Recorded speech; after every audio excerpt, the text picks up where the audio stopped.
Bonjour tout le monde, je suis Antonios Petro, directeur général de Régénération Canada et vous écoutez Podcast agricole du Québec.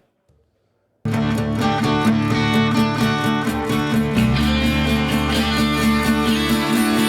les podcasts agricoles à la vie, comme à l'école, on se parle de bricoles, de choses anticoles. On se parle de tracteurs, y'a les fans, pis les menteurs. On se lève de bonne humeur, pis on compte pas nos heures. Christian Dionne est là. Agricole, agricole, agricole, agricole, agricole, agricole, agricole. Bienvenue dans le podcast agricole du Québec avec Christian Dionne. Hey, salut tout le monde, j'espère que vous allez bien. Christian Dionne pour les podcasts agricoles du Québec. Hey, aujourd'hui, je suis avec Antonios Petro de Régénération Canada. Mais avant, je voulais vous parler du référencement. Ben oui, Apple et Spotify, ceux qui l'écoutent là-dessus, allez donner une belle note de 5 étoiles. Et puis aussi, vous pouvez aller vous abonner au Patreon, le patreon.com/podcast agricole au pluriel pour 4 $ par mois si vous voulez écouter un petit peu plus de podcasts, parce que j'ai des exclusivités exclusives que je fais là-dessus. Et puis aussi, ça aide une production qui est complètement indépendante des autres. Hey, salut Antonios! Bonjour Christian. Comment ça va? Ça va très bien aujourd'hui. Yes! Hey, aujourd'hui, on est à la journée du Club Action Billon, qui ont fait une journée de conférence avec l'Américain Steve Grove. Puis, nous autres, on s'est rencontrés. C'est pour ça que vous allez entendre probablement des bruits de porte, des affaires de même, là, parce qu'on est comme dans un corridor. On s'est rencontrés à la journée au mois de décembre chez Sébastien Anger. Et puis, on avait un atelier qu'on faisait ensemble à même table. Puis, bon, tu m'avais parlé un petit peu de toi. Tu m'avais dit que tu avais déjà été producteur agricole en Égypte. Fait que là, ça a fait... Je voulais l'apprendre un peu plus là-dessus sur l'agriculture en Égypte, parce que pour moi, l'Égypte, là, c'est du sable. des pyramides et du sable. Quand je suis arrivé ici il y a 10 ans, il y avait des questions sérieuses des gens en me disant mais est-ce que vous utilisez encore les chameaux comme moyen de transport? J'étais comme oui, c'est ce qu'on fait à date, mais bien sûr que c'est une joke. Ben oui, l'Égypte, on est rendu peut-être à 110 millions en Égypte, mais tous ces gens-là vivent sur peut-être 6 à 7 % de la superficie du pays. Puis vous pouvez imaginer, c'est vraiment autour du Nil. Autour du Nil. Donc, tu as le delta de Nil, là où le Nil se jette à la Méditerranée, puis tout le long Nil jusqu'au Soudan. Donc, toute la terre agricole, elle existe là, bien sûr, à l'exception de quelques oasis dans le désert. Mais tout le monde et toute la terre agricole, toute l'agriculture, elle est faite autour de Nil. Et ça fait des milliers d'années où avec l'inondation du Nil qui vient d'un peu plus bas en Afrique, ça fait que le sol avec lequel j'ai travaillé puis j'ai cultivé, ça fait partie du sol le plus fertile au monde. Parce que le Nil vient avec les limons, avec tous ces sédiments-là d'Afrique centrale qui amènent jusqu'en Égypte. Dans le fond, le Nil, il y a beaucoup d'érosion qui se fait dedans, d'une certaine façon. Fait que c'est un peu pour ça que ça amène des matières fertilisantes, entre guillemets, sur les terres quand il y a des inondations. Oui, puis bien sûr, tout ça, ça a diminué après qu'on a construit des barrages, parce que l'inondation, c'est bon, oui, pour la terre agricole, mais ça fait quand même chasser des milliers de familles à chaque année. Donc, maintenant, il y a des barrages, mais ça reste quand même qu'on irrigue encore par inondation dans nos champs. Donc, quand je cultivais en Égypte, on avait 2-3 jours tous les 18 jours où on a accès à l'eau. Puis le reste, il faut que tu fasses tes affaires en ces 48 heures-là. Mais ça reste qu'on est régué par inondation. Donc, il y a encore des sédiments qui arrivent, mais pas autant qu'avant. OK. Pour nous situer un peu, bon, on a le delta du Nil, là, qui est comme une pointe de tarte en haut, qui jette dans la Méditerranée. Puis après ça, c'est vraiment aux abords du Nil. Là. Si vous allez regarder sur Google Maps, là, c'est vraiment aux abords du Nil que c'est cultivé. Ta ferme est à peu près dans quel coin? Si vous prenez là, entre la Méditerranée puis le frontière avec le Soudan, donc nos voisins du Sud, je suis vraiment au milieu. Et toutes les villes en Égypte, ils sont presque sur une ligne droite là, autour du Nil. Puis de chaque côté du Nil, il y a de 15 à 20 kilomètres là, de chaque côté. Donc on parle là, 40 à 50 kilomètres tout le long du Nil. C'est quand même autour de 1100 kilomètres de ça. Donc, et toute la terre agricole est dans ce grand corridor-là qui se finit par un triangle qui est le delta de Nil. Là. OK. Parce que chaque bord, c'est du sable. Ben, du sable. C'est vraiment le désert, qu'on pourrait dire, là. C'est le désert, ça dépend. Donc, c'est vraiment différent l'Est puis de l'Ouest. Donc, d'un côté, c'est de sable. OK. L'autre côté, c'est quand même des montagnes. Bon, c'est des petites montagnes, là, mais beaucoup d'industries, là, de briques, de roches, de toutes sortes de choses. Mais l'autre côté, qui est le côté ouest, c'est là où on appelle en Égypte la grande mer de sable, parce que c'est vraiment des dunes à l'infini. Donc, c'est quand même différent de chaque côté. Maintenant, moi, ça fait 10 ans que je suis ici. Maintenant, on fait beaucoup d'agriculture. Là. On essaye de reverdir le désert. Ce qui est ironique, parce qu'on détruit la terre agricole qui est fertile parce que la population augmente et puis il n'y a plus de place, hein, et on s'en va faire ça dans le désert. Mais il y a certains points dans ce désert-là, parce qu'il faut savoir qu'il y a des millions d'années. Parce que la population va bâtir où c'est que ça se cultive, d'une certaine façon. Oui, mais c'est ça. C'est le monde à l'envers, parce qu'on construit sur la terre agricole, puis on essaie de faire l'agriculture dans le désert. Fait que c'est pas.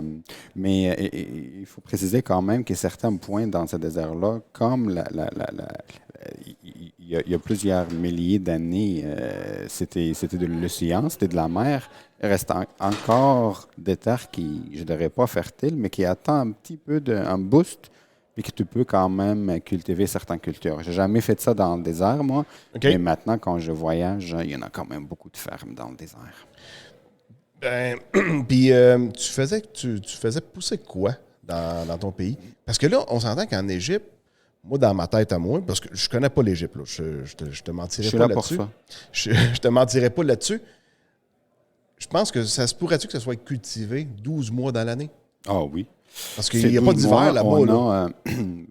C'est ça. L'hiver, là-bas, c'est notre bel été ici. Là. Donc, j'étais là-bas pour Noël, justement, puis il faisait entre 20 et 23 degrés. Là. Fait que oui, il y a 2 saisons de croissance, hein, qui fait en sorte que sur nos terres, on cultivait une vingtaine de cultures. Là, aujourd'hui, on parle de rotation, la diversification, culture de couverture. Ça se faisait par obligation. Tu es obligé, parce que avec le peu de terre qu'on avait, moi, ma famille, une famille de 9 personnes, on avait en tout... Tu as 8 frères et sœurs. J'ai 5 sœurs, donc on est 6, mes parents, puis une tante qui habitait avec nous. Et on avait en tout 5 acres. Il faut savoir que c'était beaucoup de systèmes qui ressembleraient un peu de seigneurie ici, là. Donc, on appelle ça des bâcheurs, des maîtres qui possédaient beaucoup de terre. Ma famille c'était des travailleurs chez ces seigneurs-là, en gros guillemets. Et en 1952, la loi a changé, puis on permettait à ces travailleurs-là de posséder de la terre. Mais donc, ce qu'on cultivait, il y avait un acre par-ci, un acre par-là, fait que c'était pas une ferme comme on imagine au Québec. Le village, toutes les maisons sont collées ensemble. Puis après ça, tu sors de village, puis c'est vraiment très parcellé. OK. Mais est-ce que les terres étaient en acre en Égypte? On a une unité là, qui entre en acre puis en hectare. On appelle ça des fatden. Mais je peux te donner les dimensions par la suite. Mais tu peux, avec l'équivalent du Québec, là, d'ici, ça serait autour de 5-6 acres qu'on avait. Mais avec 5-6 acres, jusqu'à mes 17 ans, j'avais jamais manger quelque chose qui n'était pas cultivé chez nous ou qui n'était pas fait par ma famille. Donc, c'était l'agriculture de substance, hein, mais aussi on avait des cash crops, on avait des cultures commerciales. Donc, pour revenir à ta question, dans les 2 saisons, je vais donner le gros, là, le grand ligne. L'hiver, moi, je viens d'un village qui s'appelle le village de l'ail. Ça, c'est le nom officiel, parce que tout le monde cultivait de l'ail. OK, le village de l'hiver. Oui, je l'ai même tatoué sur mon bras ici. Okay. Donc, l'hiver, il y a toujours une culture pour les animaux, parce que tout le monde avait des animaux. On avait de bœufs, de buffalo, on appelle ça de water buffalo, de buffles d'eau, des vaches, de moutons, des chèvres, nos ânes, parce que ça, c'était notre moyen de transport, puis nos machineries, c'était juste des ânes. Donc, on avait... Vous n'aviez pas de chameaux? Non, on n'a pas de chameaux. On n'était pas dans le désert.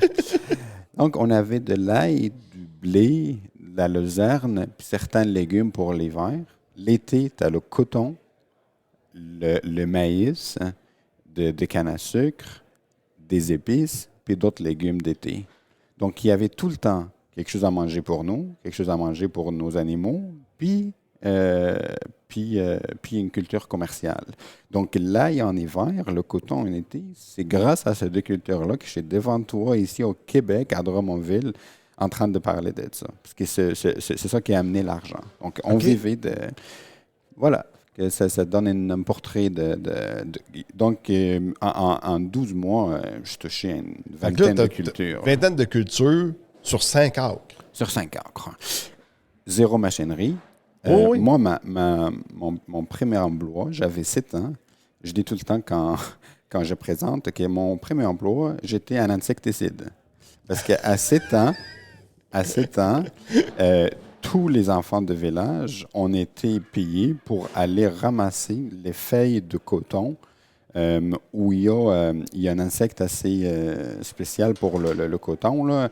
Et on ramassait les feuilles où il y avait les œufs, les larves là, en bas, en dessous. Puis on coupait ça, on les mettait dans des sacs, puis on était payé par le poids de ces feuilles-là, à 7 ans.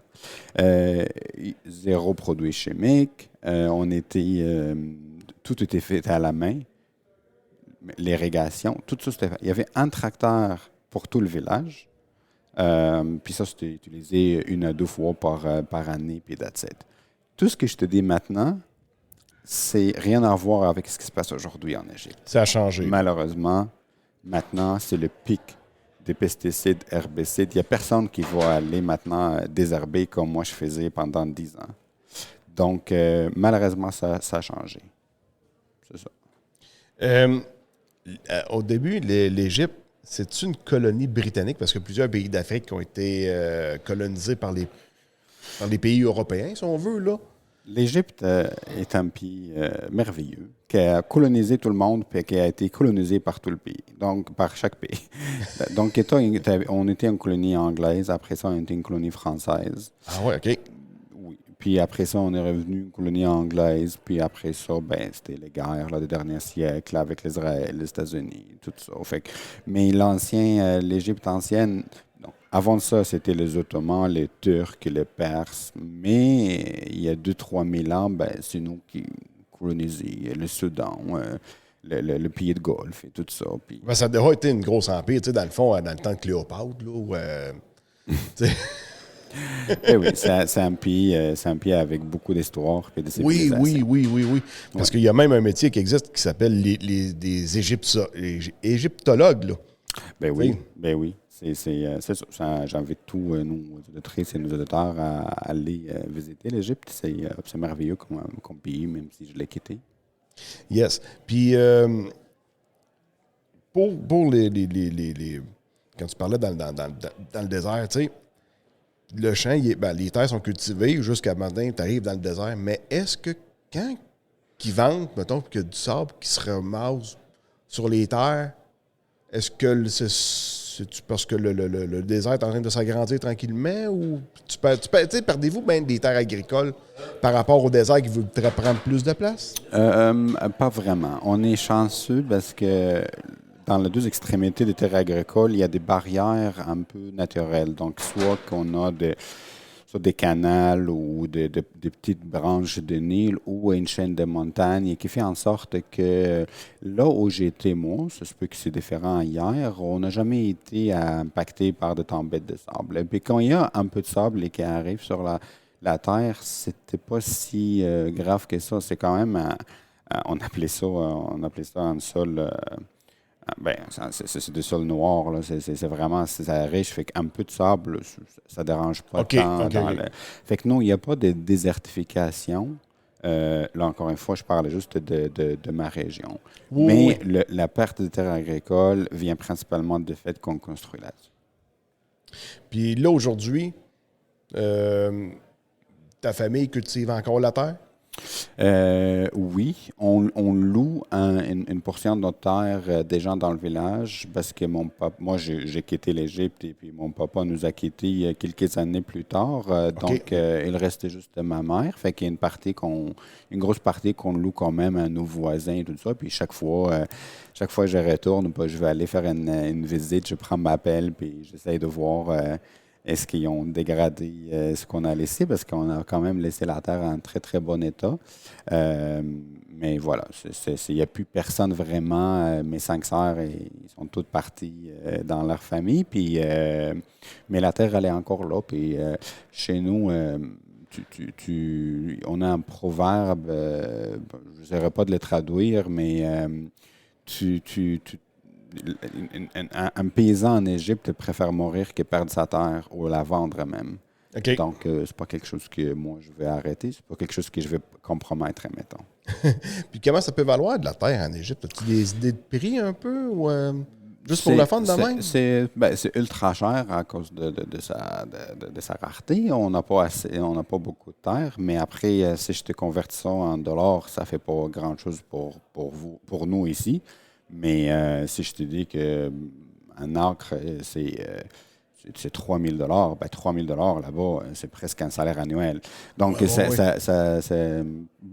c'est assez cher. OK. Oui. Puis à part l'agriculture, le tourisme, qu'est-ce que vous avez en Égypte comme industrie? Qu'est-ce qui fait rentrer de l'argent dans le pays? Tu sais, comme ici, on a plusieurs industries ou des ressources naturelles qu'on vend qui ramènent de l'argent dans le pays. Mais vous autres, vous avez quoi en Égypte? Ça marche comment, ça? Mais je savais pas que j'allais être politique aujourd'hui, Christian. Non, mais c'est pas politique, mais tu sais, Bien sûr, ça me fait plaisir. Ben, il y a le tourisme, hein, que jusqu'à 2011, c'était quand même 32 de notre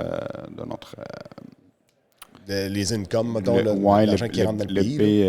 Je sais même pas, c'est le revenu 32 total du PIB, mettons. Oui, exact. Après, tu as le canal de Suez, qui était quand même... Ça appartient à l'Égypte, ça? Oui, ça appartient à l'Égypte. OK. Donc, le canal de Suez, ça nous amène quand même beaucoup de revenus. Donc, dans le fond, quand le canal de Suez a été bâti, c'était la colonie française qui était là? C'est un Français qui l'a bâti. Oui, puis c'est ça, c'était la cause de plein de guerres, parce que tout le monde voulait contrôler. C'était quand même le chemin de commerce le plus célèbre et le plus important, puis jusqu'à nos jours, là. Entre l'Asie, l'Afrique puis l'Europe, donc le reste du monde. Que ça, c'est ça. De l'agriculture, certaines industries minières aussi, de l'aluminium, de l'or, tout ça, un peu de pétrole, puis aussi l'agricole, parce que le delta de Nil, c'est quand même beaucoup de culture de riz, c'est beaucoup de patates, c'est des fruits exotiques aussi, de mangue, de toutes sortes de dattiers, tout ça. OK.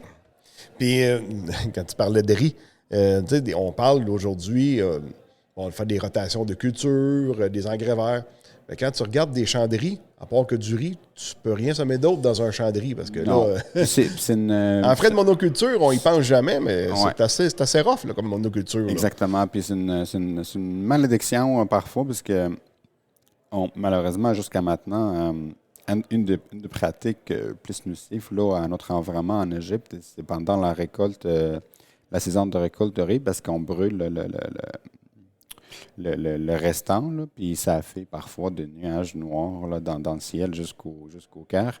Mais oui, chaque pays a son monoculture, puis le riz, on consomme beaucoup de riz en Égypte, puis on exporte aussi beaucoup. Fait que, à m'amener, il faut nourrir aussi la population. Oh, good. Puis là, tu es parti de l'Égypte. tu as choisi le Canada. Pourquoi? J'aurais bien aimé avoir il fait beau 12 mois par année. Pourquoi venir dans une terre de misère comme là? Ben, on est bien, là, mais je veux dire, il fait moins 30 l'hiver. Là. Ben oui. Et je peux te dire que même si je suis égyptien, je suis beaucoup mieux pendant l'hiver que pendant l'été, même avec le petit été cute au Canada. Mais j'aurais bien aimé avoir une réponse satisfaisante pour la question pourquoi le Canada. Mais la vraie réponse, c'est que moi, je voulais partir de l'Égypte, puis j'avais 3 choix. OK. Soit les États-Unis, un pays où je n'ai pas envie d'y aller. J'avais pas envie d'y aller, puis j'avais pas de moyens pour le faire. L'Australie, qui était assez exigeante pour l'immigration. Puis un jour, j'ai rencontré une personne qui me disait qui faisait son démarche là, pour le Québec. Puis j'étais comme, voyons donc, c'est quoi ça, le Québec? Il était comme, c'est au Canada. Puis je suis comme, bon, le Canada, c'est bon, là, c'est un pays en Europe, là, je vais aller, tout est bien. C'est là où j'ai appris que c'était pas vraiment en Europe, le Canada. Fait que cette personne-là me disait, juste quelques pépins que tu dois apprendre le français puis l'anglais. Puis, parce que j'étais comme, pourquoi ça parle français au Canada? Je ne comprenais pas. Mais ça m'a pris 3 ans. Donc, j'ai appris français et anglais pour venir ici. OK, fait que en Égypte, tu n'avais pas appris d'autres langues. Là. Non, les langues, c'est fait pour les familles ultra riches, aristocrates. Puis là, je te racontais, moi, je faisais mon école sans électricité puis sans eau courante. Là, fait que c'est pas dans mon village qu'on apprenait le français, par exemple. OK, c'était pas la priorité, là, maintenant. Non. Déjà que tu savais écrire et lire, t'étais chanceux. Donc, non, mais quelle chance que j'ai d'être au Québec, d'être au Canada. Ça devient chez moi. Quand je m'en vais en Égypte maintenant, je m'en vais en tant que touriste. Fait que j'ai pas besoin de dire ça, mais quel privilège d'avoir ces pays-là, ces privilèges-là, cette sécurité-là, cette économie-là.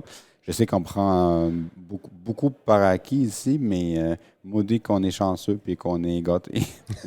Non, puis je veux dire, d'un autre côté, c'est une belle terre d'accueil, là, tu sais. On peut beaucoup en parler. Moi, je suis très content, puis très bien ici, puis on est accueillis, puis le peuple, puis la communauté, je me sens chez moi. Puis c'est ça, quand tu émigres, la meilleure chose qui peut t'arriver, c'est de te sentir chez toi dans ton deuxième pays. C'est une chance qui n'arrive pas à tout le monde. Yes. Quand tu es parti de l'Égypte, tu avais quel âge pour le fun? Parce que je ne connais même pas ton âge, là. Mais j'avais 26 ans. Tu avais 26 ans. Oui. Est-ce que tu avais fait des études universitaires ou collégiales en Égypte? Oui, j'ai fait un bac en sciences. Hein. OK. Je voulais être pharmacien, mais je n'ai pas pu. Fait que j'ai fait sciences. Puis un bac en sciences, j'ai tout étudié. Là, botanie, zoologie, physique, chimique, toutes sortes de sciences.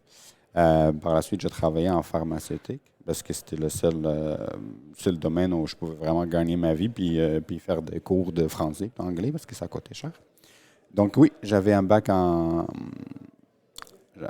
sciences. OK. Puis ton diplôme, est-ce qu'il a été reconnu quand tu es arrivé ici? Non, Christian, ce pas des questions qui nous amènent à parler politique encore ici, mais non, c'est pas... non, dans le fond, c'est ça. Tu arrives ici, puis il faut que tu fasses l'évaluation comparative. Dans le fond, j'ai fait 4 ans de sciences, puis tu arrives ici, puis ils te disent, bon, ce que tu as fait, ça vaut peut-être 1 an, 2 ans, fait qu'il te reste 2 ans. Fait que j'ai toujours refusé de faire cette équivalence-là. Mais j'ai quand même construit mon CV autrement. J'ai travaillé, j'ai gagné de l'expérience. Après ça, je suis allé faire un 2SS en développement économique communautaire. Puis maintenant, c'est une maîtrise en sciences de sol. Donc, aussi, encore une fois, tu parlais de terre d'accueil.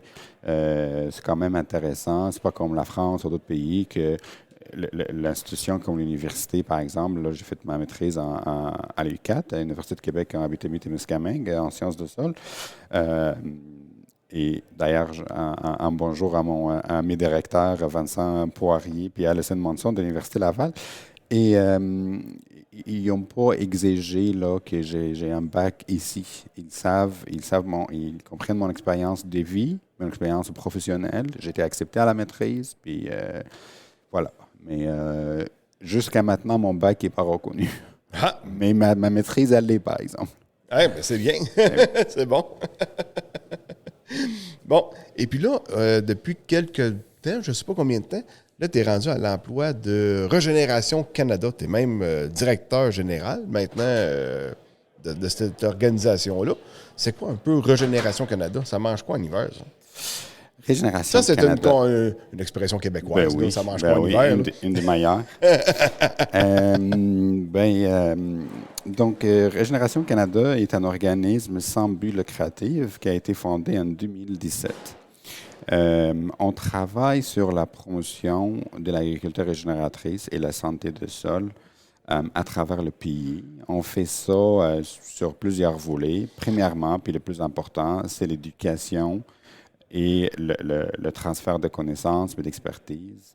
D'abord entre le producteur, puis par la suite, on amène ces connaissances-là avec un peu de vulgarisation, puis on amène ça aux consommateurs. Donc, on travaille autant avec le producteur, productrice qu'avec les consommateurs et le grand public. On travaille aussi à créer un réseau où, quand on a commencé en 2017, il y a tellement de bons organismes bien établis, mais qui travaillent pour et par les agriculteurs.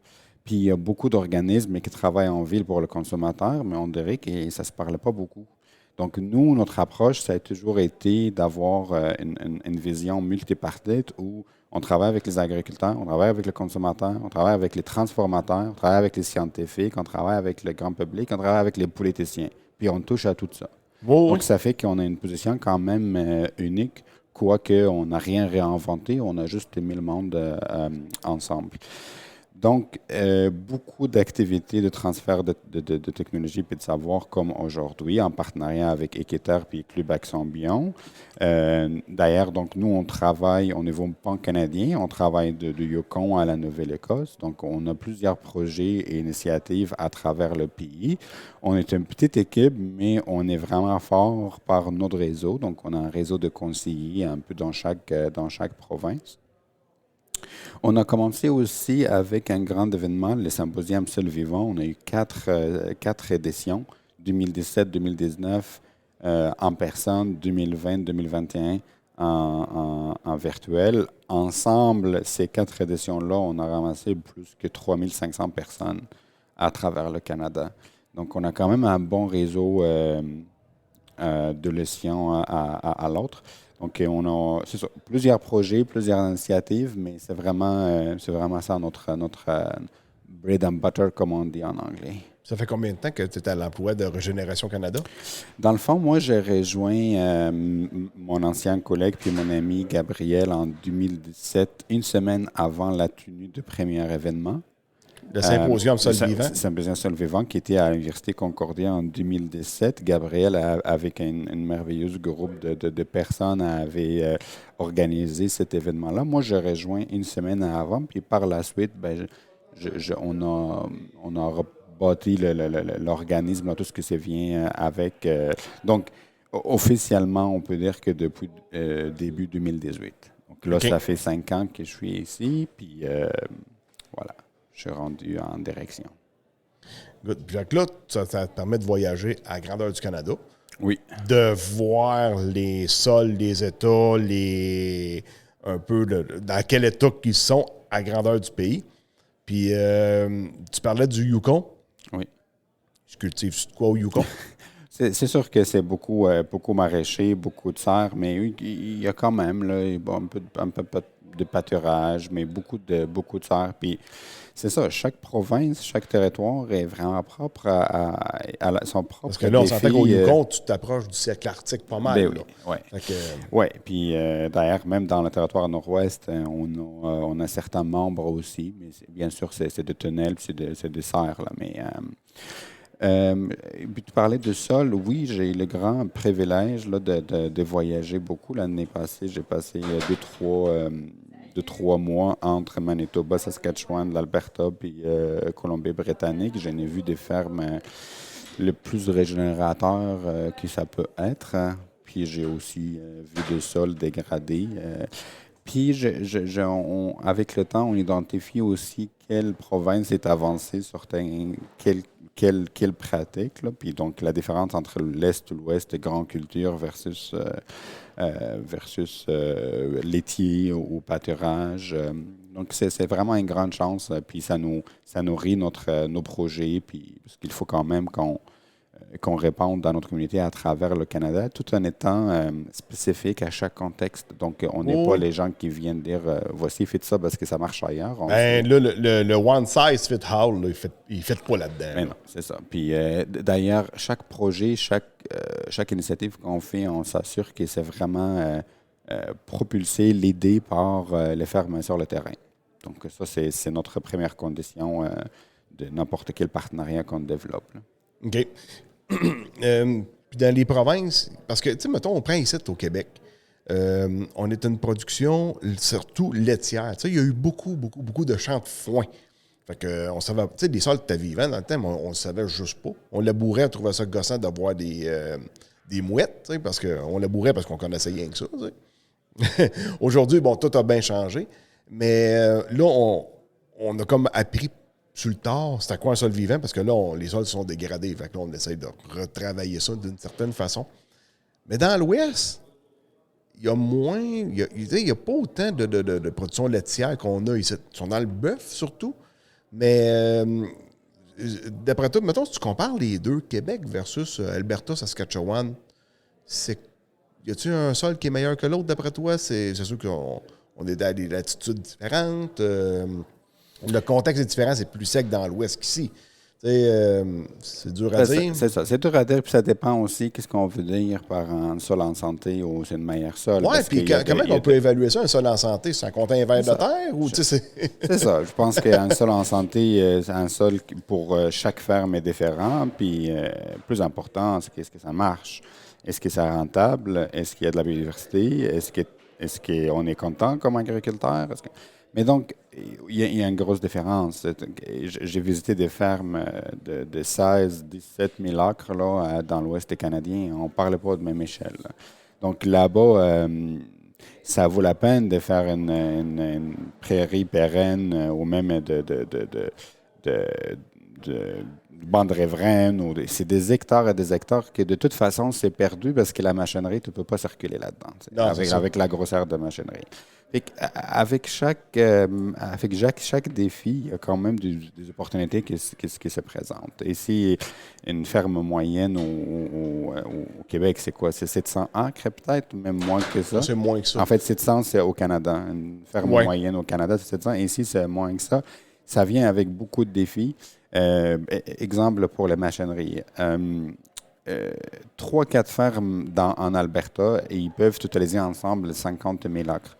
Quand tu fais 50 000 acres de production de grains ou de canola et que là, tu n'es pas content avec ta coop ou whatever, ben, tu peux faire ton installation là, chez une des fermes et puis tu as coupé le middleman puis tout le monde est content. Et si pour que tu arrives à avoir ce volume-là, ben, tu as besoin d'une coopérative. Donc, chaque province a vraiment ses défis. C'est sûr, là-bas, dans l'Ouest, avec les quantités de bétail qu'on lève là-bas, le sol, on peut dire qu'il est vraiment riche. Mais est-ce que ça vient pas... Ça vient quand même avec un prix, parfois un prix environnemental, parce que c'est des millions de têtes de bétail. Fait que c'est ça. Chaque province a ses défis et ses opportunités, puis ses programmes ici qui fonctionnent, ou à moitié, ou pas. Mais tout le monde est neuf, puis on a notre chance d'amener, nous, ces histoires-là. Voici ce qui se passe. J'ai donné l'exemple tantôt, je ne sais pas si tu étais là, qu'en Saskatchewan, Alberta, maintenant, il n'y a personne qui en fait, beaucoup de producteurs, ils vont mettre de vinaigre ou d'acide humique ou tout ça pour diminuer le pH de leur mix à glyphosate. Là, la bouillie pour arroser. Oui. Et ça fait qu'ils coupent leur production de glyphosate ou leur utilisation de glyphosate jusqu'à 80 %, j'ai vu. C'est ça, parce qu'en acidifiant l'eau, l'herbicide devient plus efficace. Donc, tu peux en mettre moins pour avoir la même efficacité Exact. avec un pH neutre, mettons, ou peut-être même un petit peu plus basique. Exact. Puis oui, il y a des échecs parce qu'il faut vraiment savoir comment en servir. Mais ça, c'est quelque chose qui et je peux te dire que sur une ferme de 10 000 acres, la quantité de glyphosate qu'on utilise, c'est astronomique. Donc, diminuer et couper à 50 % c'est beaucoup d'argent dans la poche de producteurs. C'est moins de des herbicides dans le champ. C'est bon pour tout le monde. Fait qu'on essaye d'amener toutes ces innovations-là. Puis eux, par exemple, chaque ferme laitière que j'ai visitée dans l'Ouest, à partir de Manitoba, tout le monde devait entendre parler d'une ferme laitière au Québec. Comme, qu'est-ce qu'ils font là-bas? Qu'est-ce qui marche? Parce qu'on a une certaine expertise ici qu'eux, ils n'ont pas. Dès par la taille, on a peut-être presque 5000 fermes laitières ici au Québec. Oui, bien, dans le fond, le gros de la production laitière se fait historiquement dans le bas et le Haut-Canada. Oui. Donc, c'est là que ça s'est peuplé en premier, puis toute la production laitière, souvent, est là. Puis, ici, au Québec, on a une grosse production animale, veut pas, parce que tout part d'ici. C'est ça. Donc, ça nous prenait des œufs, ça nous prenait du poulet quand on a commencé, quand c'était colonisé. Là. Oui, c'est ça. On a entre je pense, 4600 exploitations laitières versus, par exemple, en Manitoba, il y a 250 fermes. Non, c'est ça. Je pense que c'est pas loin de 50 % du lait au Canada qui est produit juste au Québec. Là. Exactement. Donc, ça, c'est une expertise parce que plus de production, plus d'économie, plus de ressources, plus d'innovation. Et donc, on a parfois une responsabilité à montrer aux autres comment faire. Comme, par exemple, au niveau de pâturage, c'est sûr que c'est tellement développé dans l'Ouest qu'il y a de quoi apprendre aussi de nos amis là-bas, de comment faire ça sur une petite taille, puis que ça marche. Puis on a des bels exemples, même au Québec, Ontario. Ouais, même avec les pâturages sont grands, là. Ben oui. Mais même ici, bon, on n'a pas en parler, mais même ici, dans l'Est, il y a quand même quelques bels exemples. On peut faire des pâturages presque à l'année longue. Mais juste pour dire qu'il y a des leçons à apprendre de côté à l'autre, puis nous, c'est notre job. C'est vraiment amener ces histoires-là, ces experts. Un maillage un peu entre... C'est quasiment deux solitudes, on s'en... En s'entendant que quand je m'en vais là-bas, chez le Frenchie, mais moi, en plus, je suis un immigrant, fait que c'est moins pertinent, mais je vois la division entre l'Est et l'Ouest, français, anglais, puis justement, l'année passée, j'étais en Saskatchewan, puis quelqu'un m'a dit, que je trouvais vraiment pertinent, il dit, écoute, si les trois provinces des prairies, tout le monde a voté pour une loi, mais que la population de Montréal elle a voté contre ce loi-là au fédéral, bien, ça ne va jamais passer. Donc, il y a une certaine frustration aussi de notre système politique. Je ne me tarderai pas là-dessus. C'est juste pour te dire que la division, elle n'est pas juste climatique ou linguistique, c'est aussi politique. Mais il y a tout le monde est prêt à écouter ce qui se fait de mieux ailleurs, puis apprendre ça. Donc, ça, c'est vraiment le trait commun là, de tous les producteurs à travers le pays, qu'à la fin de la journée, on veut juste que ça soit rentable et qu'on se sent bien par rapport à nos opérations. Donc, il y a quand même beaucoup de collaboration. Tu sais, dans l'Ouest, ils se cultivent gros des céréales, gros du canola, on s'entend. C'est pas mal aussi en semi-direct, mais est-ce qu'ils utilisent quand même passablement des cultures de couverture? Parce que la saison est-tu aussi longue que nous autres, ou peut-être même plus courte? Oui. Il y a beaucoup de semi-directs. Parce que je pense que dans le temps, il laissait des planches en jachère. Une année, elle ne cultivait pas. Je ne sais pas si ça existe encore, mais il y a quand même beaucoup d'innovations. Steve Grove, notre invité spécial d'aujourd'hui, il parlait de parfois mettre plusieurs cultures commerciales ensemble.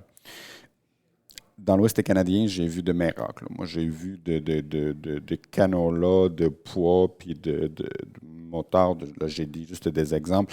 Mais encore une fois, la taille de ferme permet... Parce que quand tu mets 2-3 cultures ensemble, il faut que tu le sépares par la suite. Ouais, quand tu le combines, au moment de la récolte, ça prend des machineries qui est capable de séparer ça. Donc, avoir un séparateur de grains à la fin de la saison... Mais une fois tu as ça, tu imagines toute la possibilité qu'il te donne à avoir 3 cultures en même temps. Ils sont toutes payants. Donc, il y a vraiment beaucoup de ça. par rapport à la saison, là, on était dans le nord de la Saskatchewan, puis ce qui est beaucoup fait là-bas par des agriculteurs, on s'entend en agriculture régénératrice, c'est ce qu'on appelle le- la culture de relais. Je ne sais pas si ma traduction est Mettons, bonne. c'est comme de culture de relais. Je prends un Américain qui en fait de tout ça. C'est comme du blé d'automne avec des espaces. Ça pousse, mais au printemps, il sème du soya entre dedans. Fait que là, à un moment donné, C'est comme il il y a tout le récolte temps, le blé. Exactement. Le soya prend le dessus, il récolte le soya. Ça, c'est un parfait exemple avec d'autres cultures là-bas parce qu'il n'y a pas beaucoup de soya passé Manitoba, mais ils font ça beaucoup. Fait que là, c'est quand même le sol est couvert. Ils font ça beaucoup avec le trèfle après le grain, puis là, tout en coup, après la récolte, pour le trèfle qui prend. Ou encore, au Québec, je savais. Tu fais une culture de blé, pas de blé. Non, excuse-moi. Maïs en silage, tu fais récolter de bonne heure. Ouais. Tu fais un seigle. Ouais. Au printemps, de seigle des pousses, tu le récoltes en balle ronde pour donner aux vaches. Puis après ça, tu fais du soya. C'est comme 3 cultures en 2 ans. Exactement. Enfin, il y a beaucoup quand même d'innovation là-bas. Puis c'est sûr que c'est ça, semi-direct, c'est presque 70% de terre, mais c'est quand même avec un double tranchant parce que souvent, on va remplacer le mot semi-direct par agriculture régénératrice.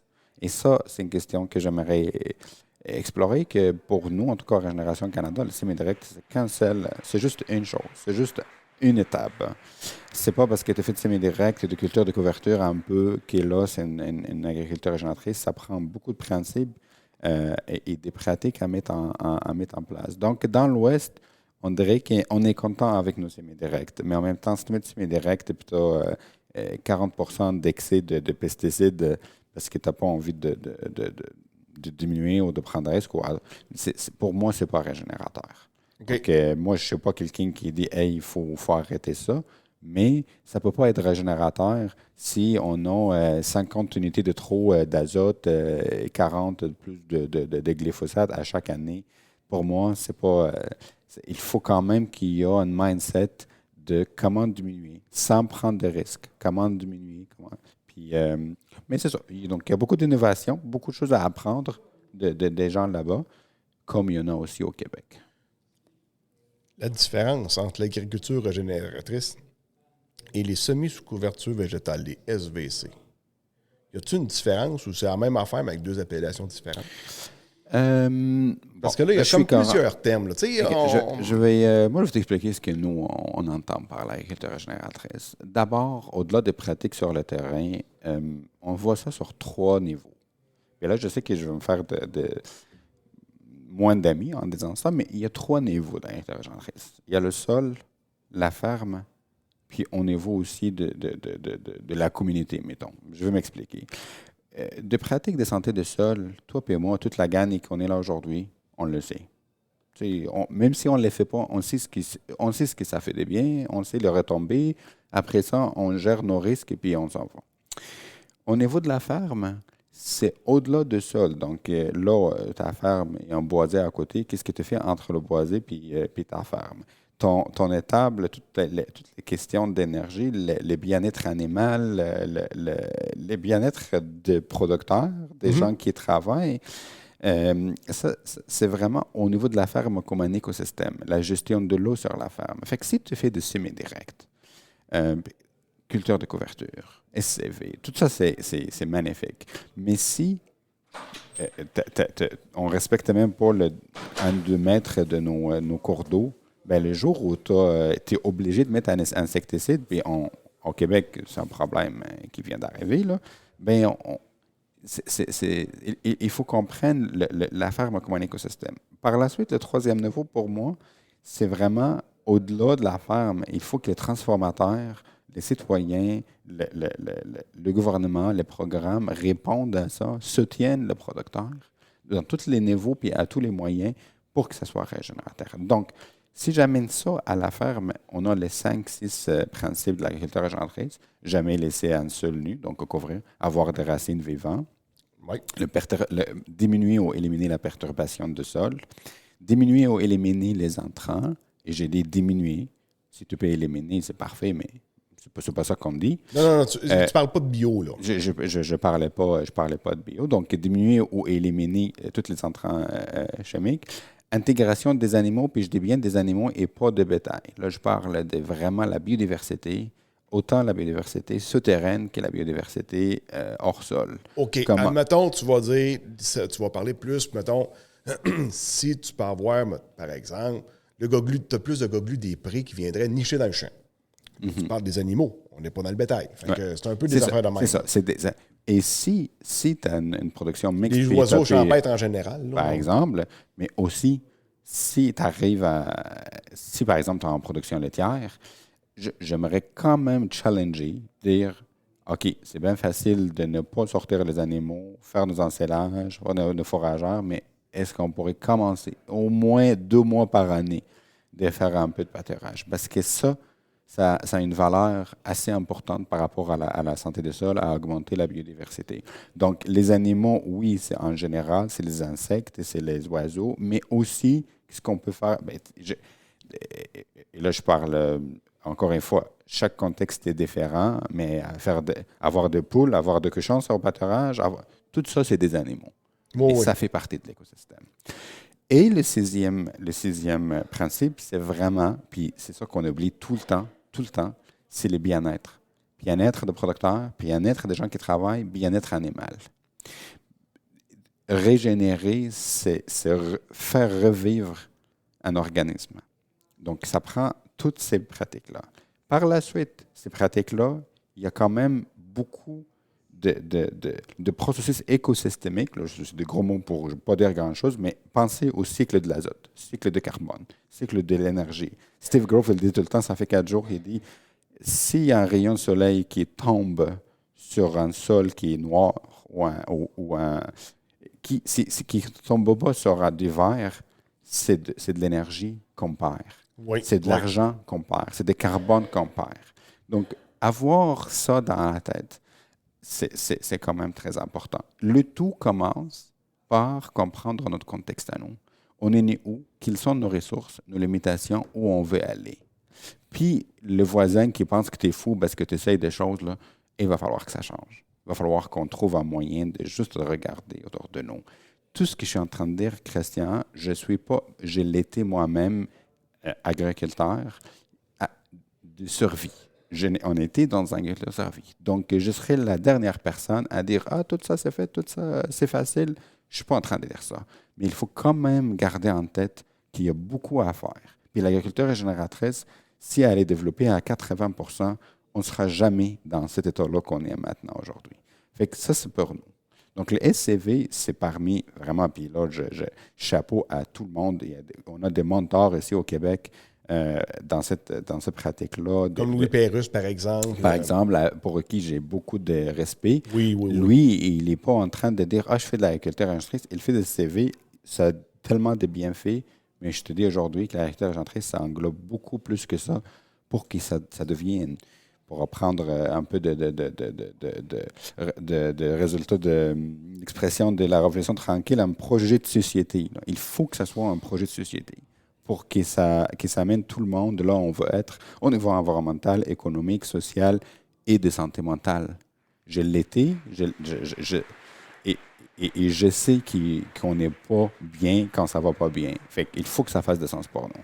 Fait que, tu sais, dans le fond, tu peux avoir comme un système un peu régénératrice, mais la personne, même si c'est là-dedans, il n'y a rien qui l'empêcherait de labourer une planche pour X raison. Tu sais, il n'y a rien de dogmatique qui nous a fait avancer. Il n'y a rien. Ni une religion, ni une certification, ni une... mais tout le temps, moi je dis tout le temps, il faut mettre la barre haute puis conscient d'où on est. Fait que je vois l'agriculture régénératrice comme un spectre. Chaque personne qui est ici, il est quelque part dans ce spectre-là. Moi, en tant qu'organisme communautaire qui a zéro intérêt économique là-dedans, je suis là à la fin pour dire, voici toutes les possibilités. Mais faites comme vous voulez, autant que vous pouvez. Apprenez ensemble, puis juste avancez, des petits pas. C'est comme ça que l'on le voit. On a commencé tranquillement. Là. Commencez tranquillement, une bonne gestion de risque, commencez petit. puis faites vos propres recherches parce que j'ai fait ma maîtrise en sol, mais je sais très bien que la science, ça va pas autant vite que vous, les producteurs. Donc, comment penser à ça? Comment on peut être nos propres chercheurs? Ben, commencer vraiment petit quand on veut essayer quelque chose. Puis nous autres, tu sais, en agriculture, c'est une saison à la fois. Là. Puis tu as tout le temps des contextes de météo qui vient jouer là-dedans. Puis à un moment donné, tu fais quoi? Puis là, tu sommes une fois par année. Fait que quand tu manques ton coup, ça va à l'année prochaine. Tu n'as pas de deuxième chance. Et ça, c'est juste un niveau. Il y a le contexte à la ferme, il y a ton contexte à toi. Il y a la pandémie qui vient. Il y a le parent qui est malade. Il y a le fils qui va à l'école. Puis, on veut tout le temps séparer la ferme comme un business, mais si on revient en arrière, c'est la vie, la famille. Fait que comment prendre tout ça en compte, c'est pas un job facile. Non, c'est ça. Good. Puis, au niveau mondial, l'agriculture régénératrice, est-ce que vous avez d'autres organismes, genre Régénération Canada, dans d'autres pays, puis vous jasez? Comment ça ressemble un peu ailleurs? Bien, on a des partenaires un peu partout. On a plusieurs partenaires aux États-Unis, on a des partenaires en Afrique, on a des partenaires en Europe. Puis, je ne peux pas dire que c'est mieux ou c'est pire. Tout le monde essaye de leur côté. Parce qu'ils ont tout le contexte à eux autres, le réalité à eux autres. Donc, exactement. Mais, tu sais, ma job, c'est passionnante. Je suis passionné par ce que je fais, tu peux l'entendre, mais quand même, à tous les jours, j'entends. Ah ouais, tu te promènes puis tu fais une jaser avec le monde. Moi aussi, j'aimerais ça avoir un job puis, c'est pas vrai. Puis je fais ma tenue de livre. Je fais ma tenue de livre aussi, puis mes demandes de subvention, on peut échanger. Mais ce que j'essaie de dire, c'est que dans chaque région du monde, ils ont leurs propres défis, leurs propres opportunités. Mais il y a quand même certains pays qui avancent un peu plus vite que nous. Est-ce que c'est parce qu'ils sont mieux ou c'est parce qu'ils ont les ressources ou est-ce que c'est plus facile? Est-ce qu'en France, c'est beaucoup plus facile d'ici pour certaines affaires? La saison est plus longue, ça donne une chance. C'est ici, quand tu récoltes le soya, c'est tout le temps gelé après. C'est pas évident de faire une culture de couverture. Je suis d'accord avec toi, mais l'année passée, ils ont tellement de sécheresse que nous, on n'a pas eu. Fait qu'à chaque région, ça prend une innovation. Donc, c'est pour ça, la différence entre un principe et une pratique, ça fait toute la différence. Donc, tu disais, genre, il n'y a pas de one size fits all. Il y a un principe de découvrir le sol, mais il faut que ça soit au niveau de la ferme, au niveau de comté, au niveau de club, au niveau de... mais il y a quand même de la magie. Il y a vraiment beaucoup, beaucoup de belles histoires dans le monde. Mais ça prend une seule mauvaise histoire pour gâcher ma journée, mais je vois quand même beaucoup de... Il y a de l'espoir. Good. Puis en Égypte, y a-tu de l'agriculture régénératrice qui se travaille là-bas? Parce que là, tu disais que là, les intrants augmentaient, mettons les pesticides ou engrais ou peu importe, là. Tu sais, Christian, la responsabilité des pays comme le nôtre ici au Canada, c'est qu'on est suivi par le reste de la planète. Veut pas, avec la mondialisation, l'Internet et tout ça, tout ce qu'on fait, on est imité ailleurs dans le monde. Au Canada, avec un décalage de quelques décennies. Donc, si on dit qu'il y a 20 ans, c'était le pic, même si aujourd'hui encore, il y a vraiment beaucoup d'excès de ces produits. Mais s'il y a 20 ans, ou il y a 50 ans, c'est l'industrialisation de l'agriculture ici, puis là, ça commence à rattraper tous les autres pays, le reste des pays du monde. Donc, je dirais, l'agriculture régénératrice en Égypte, elle est plus pratiquée sur les nouvelles fermes dans le désert, que j'ai visité moi-même, que dans l'ancienne terre. OK. Donc, c'est parce que les gens qui choisissent de partir de la ville pour aller faire l'agriculture dans le désert, ils ont fait déjà toutes leurs études, et là je ne parle pas d'études universitaires, là, mais toutes leurs recherches dans leur tête, leur chemin, pour aller dans le désert, pour cultiver, c'est parce que tu as la drive, là, en bon français. Et alors que dans les terres agricoles, malheureusement, on n'est pas sur un bon chemin. Parce que si tu vas dans le désert, tu ne peux pas laisser ta terre à nu parce qu'il y en a un qui va prendre la place, ça va être le désert lui-même. D'une certaine façon, là. Oui. Oui. Mais un jour peut-être que je retournerai là pour Amener pour ton partager vos expertise histoires, d'ici ouais. Et puis pour là, ils là-bas. vont me dire, ben voyons donc, il y a de la neige puis de la pluie là-bas. Qu'est-ce que tu veux qu'on dise? Parce qu'en Égypte, il pleut 3 jours par année. Là. Et c'est pas une pluie. Là. C'est quelques millimètres par année, là, surtout dans le désert. Fait que- OK, ouais, non, c'est ça, là. Ouais. Tu sais, ici, ils mouillent pas pendant 10 jours, puis ils sont en sécheresse. Ouais. Je pense qu'on sait pas c'est quoi une sécheresse. Hein? Puis c'est ça, c'est le contexte. Tu sais, si on n'a pas vu de désert, ben, on ne peut pas comprendre que moi, j'ai vécu. Quand je suis arrivé ici, j'ai eu plus de pluie en une semaine, plus que les 26 ans de ma vie. Hey, je capotais, je comprenais pas d'où vient. Là.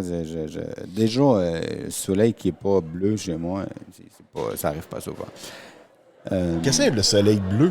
Ben, je veux dire, il n'y a pas de nuages, il n'y a pas de pluie en Égypte. Donc, OK. moi, pendant 26 ans, tu ne checkes pas. On n'a pas d'application de météo, nous autres, là. Tu sais, bon, l'hiver... Fait tout le temps beau pour de c'est regarder tout le ça. temps beau. Tu sais qu'il fait 25 degrés pendant 2 mois, ben, avec une petite exception. Fait que c'est pas... notre maison, il y a toujours un trou gras de même, là, pour l'escalier. Il n'y a pas de... Là, commence à pleuvoir un petit peu, fait que ça fait... hein. Mais, bref, tout ça que c'est différent, puis j'aurais besoin de beaucoup plus de refaire tout ça, à réapprendre c'est quoi le climat en Égypte pour pouvoir y aller un jour. Non, c'est bien correct. Ouais. Good. Hey, Antonius, je te remercie beaucoup. C'est un grand plaisir, Christian. Pour le temps, ça fait longtemps qu'on essaie de se rattraper. Je suis content que c'est arrivé aujourd'hui. Puis, fait que pour tout le monde, régénérationcanada.org, allez-y, écrivez-nous. Allez sur notre site web. C'est tout. régénérationcanada.org. Good. Donc, sur ce, je vous dis merci beaucoup tout le monde d'avoir été à l'écoute jusqu'à la fin. Antonio, c'était un grand plaisir aussi de te recevoir dans les podcasts agricoles. Pareillement, Christian. Une belle journée. À la prochaine. Bye-bye.